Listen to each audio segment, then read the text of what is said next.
इस दुनिया में सबसे पवित्र रिश्ता भाई बहन का है, लेकिन जब वही रिश्ता कलंकित हो जाए तो इंसानियत का जिंदा रहना मुश्किल हो जाता है।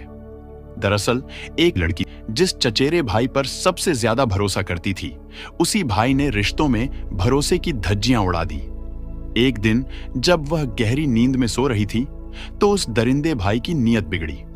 उसने सावधानी से उसका कपड़ा हटाकर वीडियो बना लिया, फिर उसी वीडियो का इस्तेमाल करके उसे ब्लैकमेल किया और अपने साथ संबंध बनाने के लिए मजबूर किया। लेकिन यह अपराध यहीं नहीं रुका। भाई ने उसे अपने दोस्तों के साथ भी संबंध बनाने के लिए मजबूर किया और जब बहन प्रेग्नेंट हो गई तो उसे मारकर खेत में दफन कर दिया। यह कोई फिल्मी कहानी नहीं है, ये संजना भारतीय हत्याकांड की हकीकत है।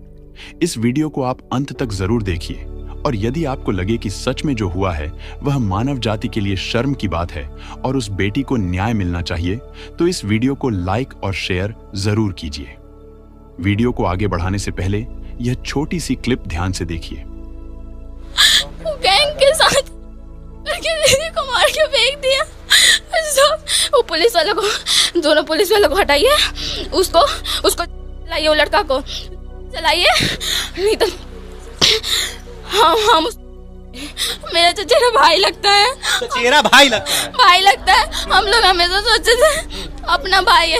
मेरे भैया यहाँ रहते नहीं है, बड़े पापा का बेटा बाहर रहते हैं, उसको हर चीज के लिए हम लोग सोचते अपना भाई है, कहीं जाने के लिए भी बोल देते थे। उसके बाद भी वो इतना किराना हरकत की, वो हमको बोला, वो बहुत कुछ बोला था, सबको बोला है, सब बहन को उल्टा सीधा बात बोलता था। हम लोग सोचते थे भाई है तो ऐसे बोल रहा होगा, सोचते थे कि जांच रहा होगा कि मेरी बहन कैसी है नहीं है। जाते दीदी को मार डाला। इस समय जो तस्वीर आप देख रहे हैं, यही वह दरिंदा है जिसने इंसानी रिश्तों को इस धरती पर शर्मसार कर दिया।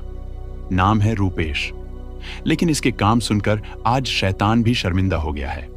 दरअसल बिहार में एक जिला है वैशाली और इसी जिले के अंदर एक गांव आता है, पीरापुर मथुरा गांव।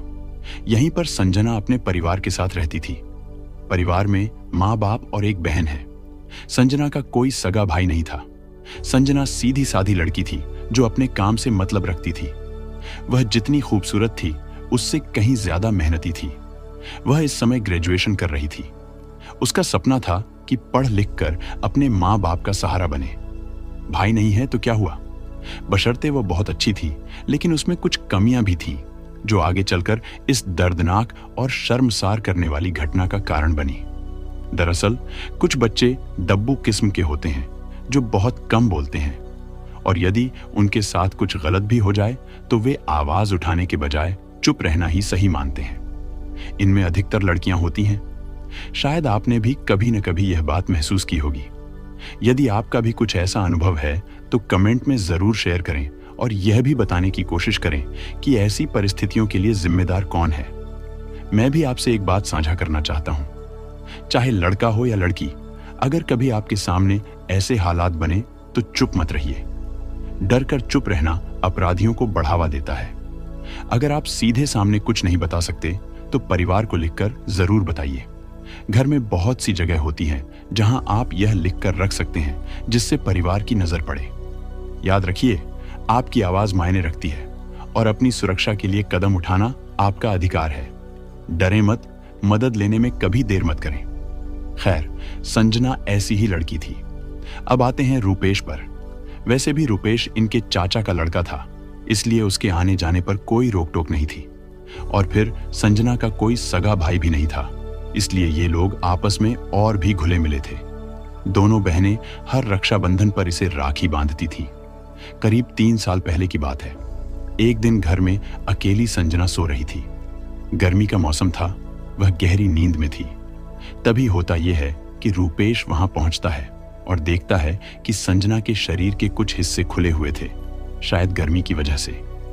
अब इसे चाहिए था कि यह वहां से चला आता या खुले हुए हिस्से को ढक देता, कम से कम मानने भर से ही सही, क्योंकि भाई था यह। लेकिन नहीं, जब इसने यह देखा तो इसकी नीयत खराब हो गई और इसने जो किया वह बता पाना भी मुश्किल है। इसने उसके शरीर से सावधानी के साथ कुछ और कपड़े हटाए और उसका वीडियो बना लिया और आगे चलकर उसी वीडियो को दिखाकर उसे सच में अपने साथ सब कुछ करने पर मजबूर किया। अब बात है 27 मई 2025 की। संजना कॉलेज से एडमिट कार्ड लेने के लिए घर से निकली थी, लेकिन वह घर वापस नहीं लौटी। परिवार ने उसकी तलाश के लिए भगवानपुर और गौरौल थानों में शिकायत दर्ज कराई, लेकिन इन दोनों थानों का चक्कर और पुलिस की लापरवाही ने मामले को गंभीरता से नहीं लिया। करीब 1.5 महीने बाद 12 जुलाई 2025 को पीरापुर गांव के एक खेत में संजना का सड़ा गला शव बरामद हुआ। शव के पास उसका आधार कार्ड, पैन कार्ड और एटीएम कार्ड जैसे पहचान पत्र मिले, जिनसे उसकी पहचान की गई।